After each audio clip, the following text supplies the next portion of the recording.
안녕하세요. 사랑하는 성도님, 영혼의 샘물 은혜의 자료심을 축복합니다. 생명의 주님이 우리와 함께 하십니다. 우리와 함께 하시는 주님을 찬양합니다. 기도합시다. 주님, 감사합니다.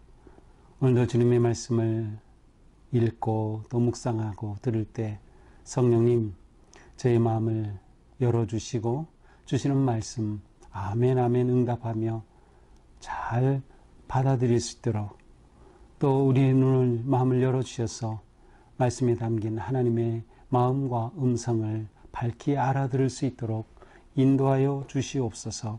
예수님 이름으로 기도합니다. 아멘. 오늘 말씀은 예레미야 48장 11절에서 25절입니다.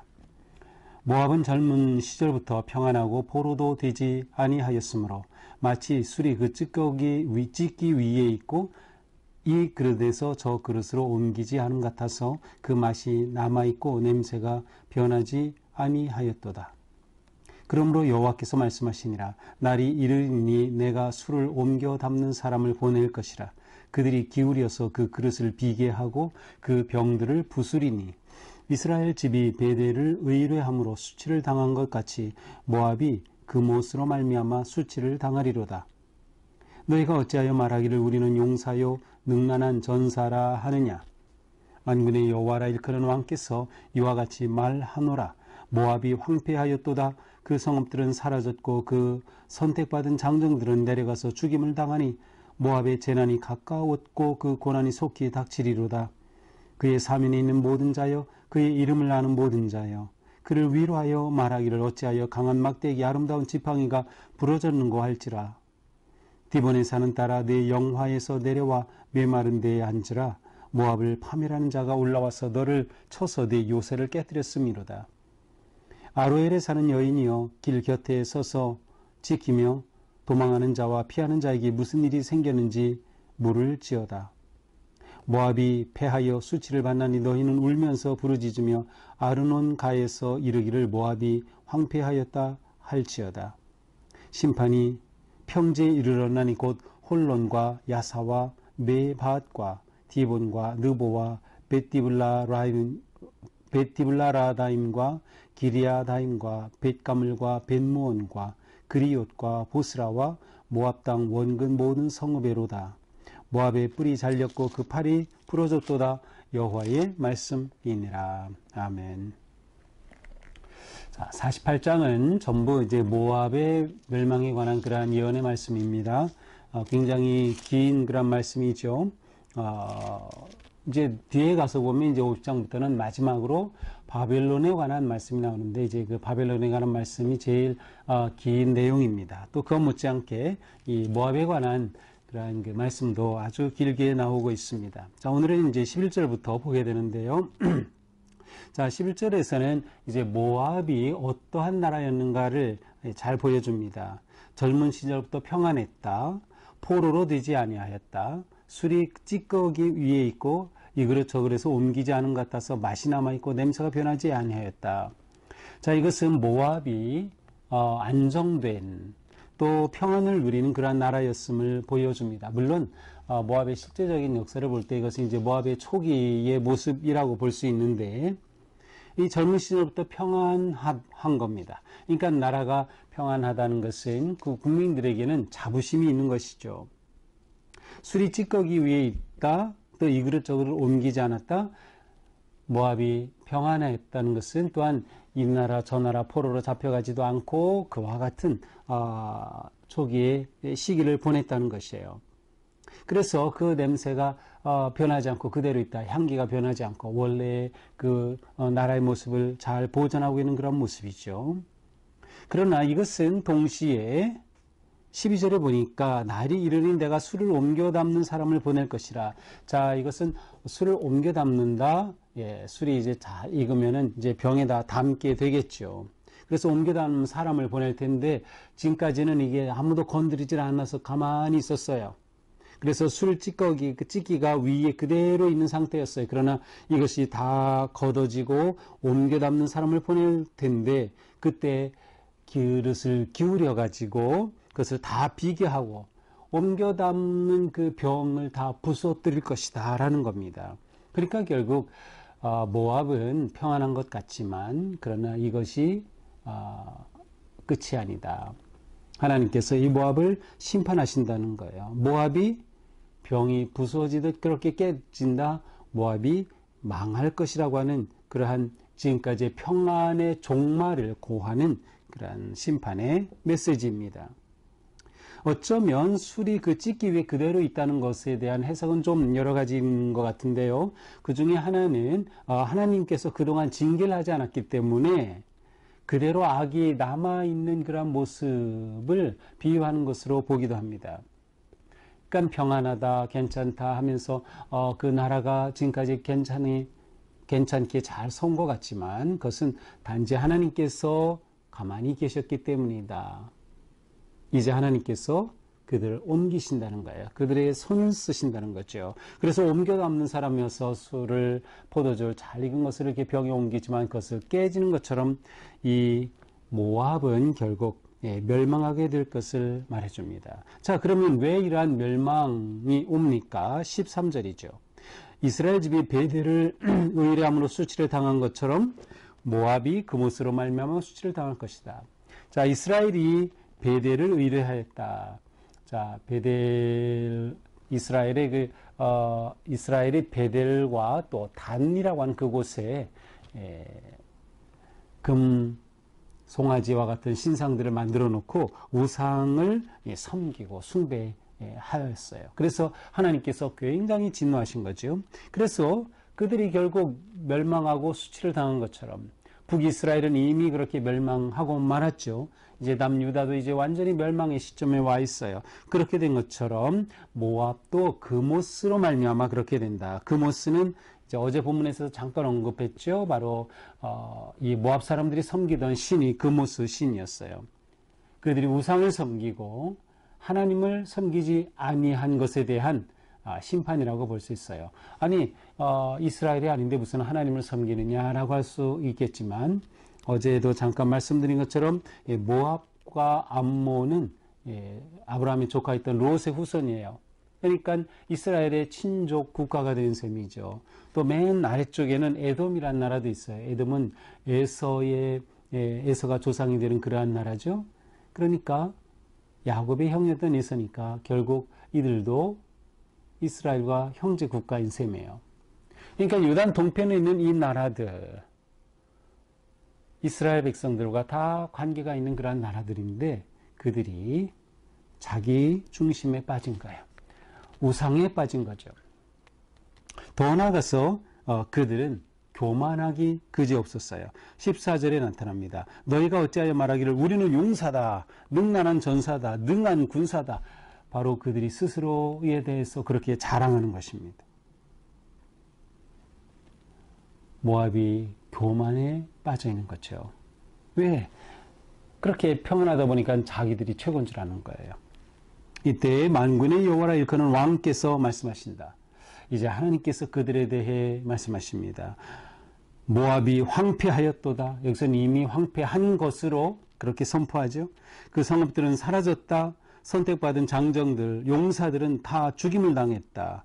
모압의 재난이 가까웠고 고난이 속히 닥치리로다. 모압의 멸망이 지금 코앞에 다가왔다라고 하는 그런 말씀이에요. 재앙이 속히 임할 것이다. 그들이 교만에 빠진 것에 대한 하나님의 심판입니다. 그들이 하나님을 인정하지 않았을 뿐만 아니라 교만함에 빠져 자기 중심, 자기 자랑 완전히 심취했던 것이죠. 하나님께서는 그들을 부러뜨리신다. 자, 그러므로 17절 사면에 있는 모든 자, 그 이름을 아는 모든 자여 그를 위로하며 말해라.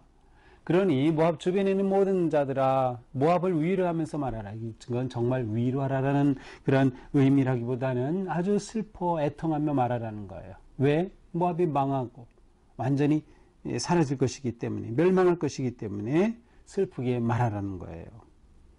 어찌하여 강한 막대기 아름다운 지팡이가 부러졌는고. 바로 아름다운 막대기 강한 지팡이, 바로 모압을 상징하는 거죠. 모압이 어찌 부러졌는가. 그들의 멸망. 디본에 사는 딸아 내 영화에서 내려와 메마른 데 앉으라. 자, 영화에서 내려와라. 어제 본문에서 뭐예요? 모압의 찬송은 모압의 영화라 그랬어요. 그래서 이 영화가 없어졌다. 바로 똑같은 의미죠. 그래서 그들의 모압에 사는 딸아 내 영화에서 내려라. 내가 그렇게 자랑스럽게 하고 영화롭게 여겼던 그거 다 무너진다는 것이죠. 메마른 데 앉아라. 모압을 파멸하는 자가 올라와서 모압의 대적들이 와서 너를 쳐서 요새를 깨뜨린다. 자, 부러뜨린다. 파멸한다. 깨뜨린다. 이러한 표현이 다 무엇이에요? 지금 모압의 멸망을 말씀하고 있는 거예요. 또 나홀에 사는 여인이여 길 곁에 서서 지키며 도망하는 자 피하는 자에게 무슨 일이 생기는지 물을지어다. 이렇게 멸망하는 자, 적군이 쳐들어와서 도망하는 그러한 사람들을 보면서 여인들은 도대체 이게 무슨 일이냐? 그렇게 물어볼 것이라는 거죠. 모압이 패하여 수치를 받나니 너희는 울면서 부르짖으며 아르논가에서 이르기를 모압이 황폐하였다 할지라다. 자, 모압은 패하여 수치를 당합니다. 자, 13절에서 수치를 당한다고 나와 있죠. 모압이 당하는 그러한 이 패망은 수치스러운 일입니다. 그들은 울면서 아르논가는 이제 사이로 흘러들어가는 그러한 강인데 바로 그 강가에서 모압이 황폐하였다면서 애통하고 울며 있을 것이라는 것이죠. 또한 그 심판은 평지에도 이르렀어요. 근데 어제 본문에서도 평지를 말하면서 이것은 고원지대라고 말했죠. 그래서 새 번역에서 이제 고원지대로 이렇게 번역이 되어 있어요. 심판이 고원지대, 성읍은 고원지대에 있었습니다. 바로 그 평지, 고원지대에 이르렀으니 홀론, 야사, 메밧 여러 그 고원지대의 성읍들의 이름이 쭉 나와요. 이 모든 성읍 다 적군들에 의해 심판을 받고 멸망을 당할 것이다. 이렇게 결국 모압의 뿔이 잘렸고 모압의 권위, 권세, 힘 다 무너졌고 그 팔이 부러졌도다 무기력해진 그러한 모압의 상태를 말해줍니다. 자, 이렇게 모압은 하나님의 심판 앞에 아무런 대책도 없이 어떻게 하지도 못하고 그대로 다 무너지고 말 것임을 예언하고 있습니다. 그러나 이제 이 모압에 대한 심판은 완전히 멸망으로 끝나지는 않아요. 자, 제가 앞에서 네 나라에 대해서는 회복에 대한 그러한 긍정적인 메시지가 마지막에 있다 그랬죠. 포로에서 돌아온다 이런 표현들을 통해 이제 모압도 그 중에 하나입니다. 여기서 하나님께서는 모압이 이스라엘의 친족 국가인 것에 대해 하나님께서는 굉장히 중요하고 의미 있게 생각하셨던 것 같아요. 자, 오늘 말씀을 통해 우리는 무엇을 봅니까? 모압에 대한 하나님의 심판. 그래서 모압은 어떻게 될 것이에요? 수치를 당하고 부러지고 말 것이다. 수치를 당하고 부러지고 말 것이다. 수치를 당할 모압에 대해 선포하십니다. 자, 우리는 하나님의 자녀로서 우리의 인생이, 우리의 삶이 수치로 끝날 것인가 아니면 영광으로 끝날 것인가 우리는 분명해야 합니다. 모압은 그들의 영화가 다 사라지고 말 것이다. 끊어졌다. 재앙이 임함으로 없어졌어요. 그러나 우리는 어떠한 위기와 고난 역경에도 불구하고 우리의 믿음을 지키며 나아갈 때 의의 최후의 승리와 함께 영광의 승리의 영광의 면류관을 누리는 그러한 우리의 인생이다. 그래서 우리는 우리의 마지막에 대한 확신과 기대와 소망으로 살아가야 하는 겁니다. 자, 이러한 삶을 살기 위해서 무엇일까요? 자기 인식이 분명해야 합니다. 자, 모압은 교만했어요. 그들은 우리는 용사다, 능한 전사다라고 하면서 그들이 평안한 것에 대해 교만에 빠지고 말았죠. 우리도 마찬가지예요. 나 자신을 돌아보면서 교만하면 안 돼. 마치 내가 무엇을 다 한 것처럼, 마치 내가 잘나서 무엇을 이룬 것처럼. 아니죠. 우리는 오직 하나님의 은혜 아니면 살아갈 수 없는 우리들. 그래서 우리에게 치명적인 것이 교만이다. 치명적인 것이 교만이다. 그래서 우리는 교만을 내려놓아야 하는 것이에요. 끊임없이 나에 대한 바른 인식, 나는 그리스도의 십자가의 보혈로 은혜를 입은 하나님의 자녀입니다. 나는 성도입니다. 나는 그리스도인입니다. 그러기에 우리는 겸손과 온유의 길을 걷습니다. 분명해야 하는 것이죠. 이 삶에 하나님이 주실 최후의 승리, 영광이 있기 때문입니다. 또한 오늘 말씀을 통해서도 하나님의 통치에는 국경이 없음을 알 수 있어요. 이스라엘이라고 하는 그 나라만 하나님이 통치하신 것이 아니라 하나님의 통치는 국경이 없다. 모든 나라 열방을 다스리신다. 결국 그모스를 섬겼던 모압은 부러지고 말 것입니다. 그모스가 그들을 보호해주지 못하는 거죠. 그러나 여호와 하나님을 섬기고 진심으로 사랑하는 자들은, 그러한 나라는 하나님께서 보호하고 지키시고 인도하여 주신다라는 것입니다. 헛된 것을 잡으면 부러지는 거죠. 그모스를 잡으면 무너지는 것이에요. 그모스를 섬기는 삶에는 명성, 부귀영화 다 소용이 없는 거예요. 다 의미가 없어지는 거죠. 우리는 오직 여호와 하나님만 섬긴다. 우리 인생에, 우리 삶에는 그모스는 완전히 제거해야 된다. 그모스의 어떤 영향력도 우리는 받으면 안 된다. 오직 여호와 하나님만을 섬기며 나아가는 진정하고 복된 성도가 될 때 우리는 모압이 겪은 그 길을 피하게 될 것입니다. 모압처럼 부러지지 아니할 것입니다. 모압처럼 수치를 당하지 아니할 것입니다. 언제나 부활의 주님, 승리의 주님과 함께 담대하게 나아가는 복된 삶 되기를 축복합니다. 기도합시다. 주님, 모압은 교만에 빠져 하나님의 심판을 피할 수 없었습니다. 그모스의 매혹이 되어 영혼 없는 그러한 부끄러운 길을 걸었습니다. 그러나 주님, 저에게는 부활의 주님 예수 그리스도께서 계시며 또한 부활의 주님께서 우리를 위해 주신 놀라운 은혜와 성령의 말씀이 있으며 우리는 인도하시는 거룩하신 성령님을 따라 담대하게 오늘도 승리하며 믿음으로 나아갈 수 있도록 인도하여 주시옵소서. 예수님 이름으로 기도합니다. 아멘. 네, 오늘도 주님의 은혜로 우리의 삶이 겸손하고 온유하게 더욱 주님만을 의지하는 그런 복된 하루가 되기를 축복합니다. 사랑합니다.